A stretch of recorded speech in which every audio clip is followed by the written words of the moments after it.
dana. Dana itu kalau bahasa umum disebut napa? Amal. Utawi sedekah. Nggih.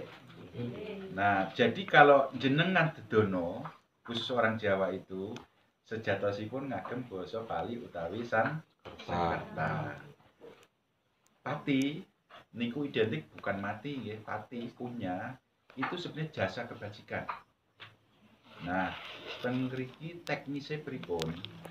Nah, kalau kita belajar agama Buddha, barometer kita yaitu hukum karma.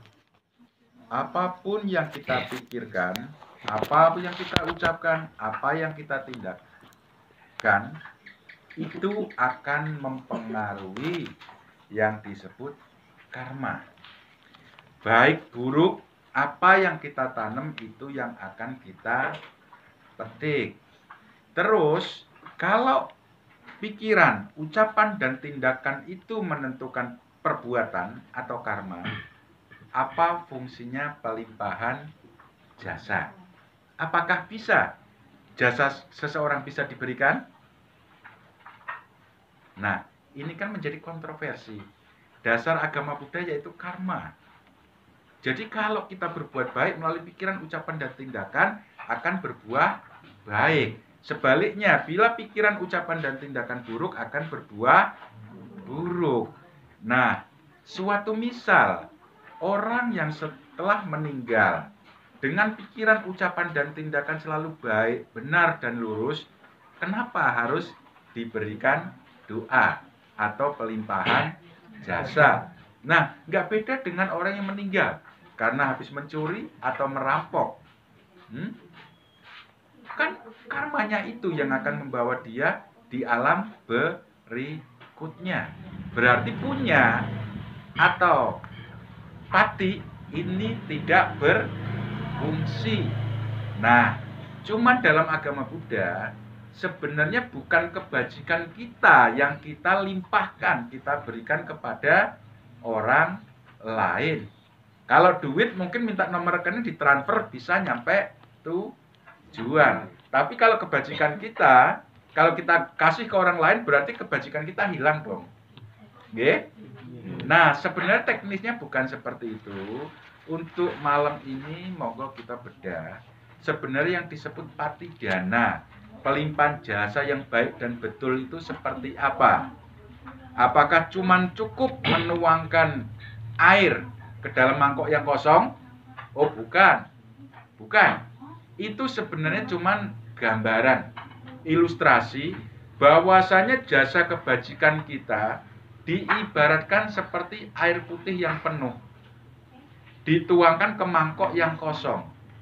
Jasa kebajikan ini kita limpahkan. Seperti air dari sungai yang melimpah akan mengisi lautan menjadi penuh. Demikian pula apa yang diberikan di sini. Diberikan di sini apa? Mungkin dana itu berupa makanan dan minuman. Mungkin penguncaran parita. Nah, ini kan dari 3 trip ini semua terpenuhi. Dari ucapan, kita mengucapkan parita-parita suci. Dari pikiran apa? Kita mengonsentrasikan pikiran melalui meditasi. Perbuatan tindakan apa? Mungkin Ibu Darmi dan Mbak Meta menyiapkan makanan dan minuman. Jadi pikiran sudah dimurnikan, ucapan secara baik, tindakan sudah dilakukan. Tidak akan ada seorang pemberi yang tidak akan menerima buahnya atau hasilnya. Cuman teknis utawa carane iki sebenarnya kepiye. Nah, ini bukan seorang anak-anak yang saya kasih ini air, ini mangkok dituangkan, oh ini karma baiknya nyampe ke Swargi Romo Suparti. Oh bukan.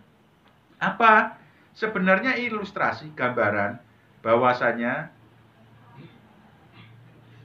pikiran kita mengonsentrasikan lewat meditasi. Mulut kita mengucapkan parita. Tindakan kita memberikan makanan dan minuman. Nah, jenengan remen boten nek nguncalke parita? Remen. Terus kalau jenengan meditasi pikiran bisa terkonsentrasi mboten? Paling mboten berusaha untuk konsentrasi. Itu kan ada ketenangan, ada kebahagiaan. Nah, di saat Anda suka, senang, bahagia ini, inilah kita berbagi. Semoga suwargi turut merasakan kebahagiaan yang keluarga rasakan. Bukan kebajikan jenengan diuncal ningro ditampi Pak Supadi, oh bukan. Sudah bisa dimengerti teng mriki. Nggih. Terus bukannya terus kebajikan jenengan disukane ngrika mboten. Berbagi kebajikan teng mriki, nggih. Bahwasane kebajikan iki jenengan merasa bahagia. Bu Darmi ngundang panjenengan rawuh teng mriki supados nguncaraken parita. Nindakake meditasi. Jenengan nggih rawuh, nggih nguncaraken parita. Timbul kebahagiaan, ketenangan. Ini sebenarnya potensi yang dibutuhkan nglampahe suwargi Rama Supardi. Dalam konteks agami Buddha, garis besarnya itu Theravada dan Mahayana. Kalau menurut Theravada, setelah orang meninggal, itu langsung terlahir di alam yang lain. Tapi kalau menurut Mahayana, membutuhkan 49 hari untuk mendapat kurungan yang baru. Terus sang arwah ini kemana? Ini disebut di alam bardu, alam antara. Khususnya para supranatural Jawi saged mirsani bahwasane kala mongsone mendiang suwargi swastagasta niki, dia akan datang di sekitar rumah ini. Dalam Tirukuda Sutta dimuat, dalam Petawatu dimuat. Nah, cuman kita tidak bisa memprediksi apakah beliau ini sudah terlahir di alam yang baru atau masih perantara untuk mendapatkan kurungan yang baru. Sebenarnya antara Theravada dan Mahayana itu sama. Theravada menganggap setelah orang meninggal langsung terlahir. Nah, dalam konteks Mahayana atau Tantrayana, makhluk yang terlahir ini sebenarnya belum terlahir, masih mencari kelahiran. Karena dia masih teringat dengan sanak keluarga, dengan rumah yang ditinggali sewaktu dia hidup, masih di sekitaran pekarangan ini. Dia makan, minum dari apa yang diberikan oleh keluarga yang ditinggalkan. Apa yang dilakukan oleh keluarga yang ditinggalkan, itu membantu mengondisikan suwargi terlahir di alam yang selanjutnya. Nah, di sini kita persani sedaya.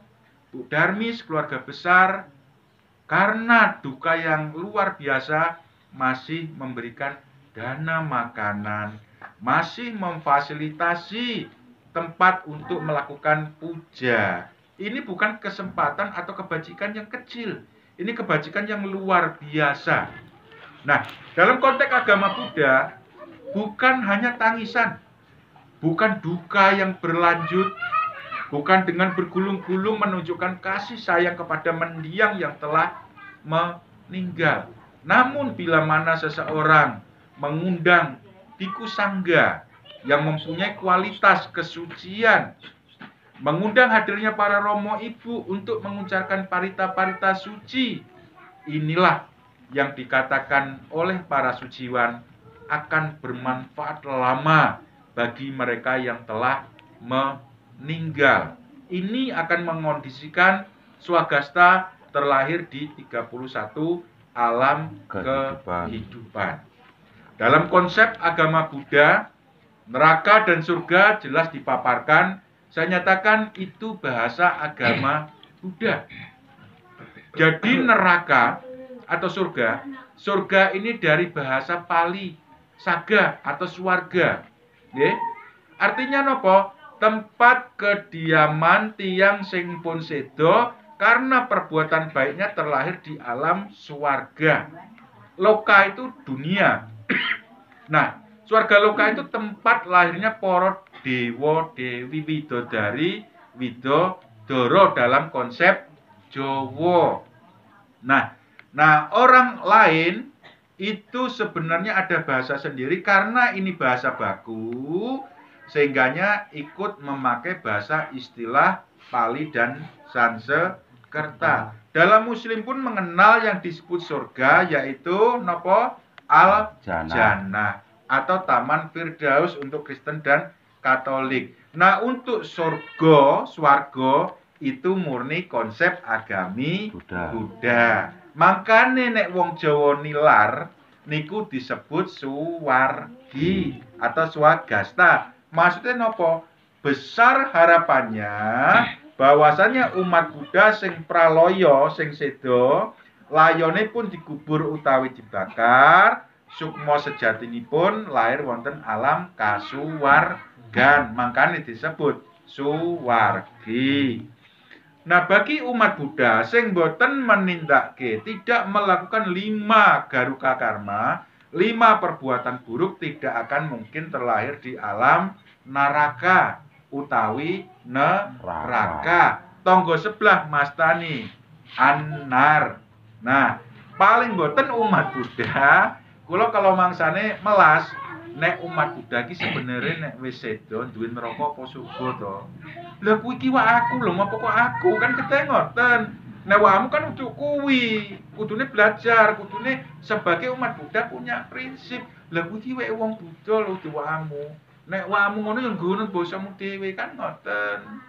Makanya kalau umat Buddha sedo, ampun diwastani almarhum utawi almarhumah niku gadane tangga sebelah. Sebagai umat Buddha, nek badhe ndamel basa Pali nggih swagasta. Nek cara wong Jawa nggih suwargi. Ampun damel basa lintunipun. Nggih, kita harus bangga, kita punya jati diri, kita pertahankan jati diri kita melalui bahasa, budaya dan busana. Terus busanane aja ditinggal, budayane basane ya aja ditinggalake. Kembali teng ritual patidana, Bapak Ibu serta saudara kami sedharma, dalam ajaran agama Buddha, waktu itu sejarah ini ada beberapa versi.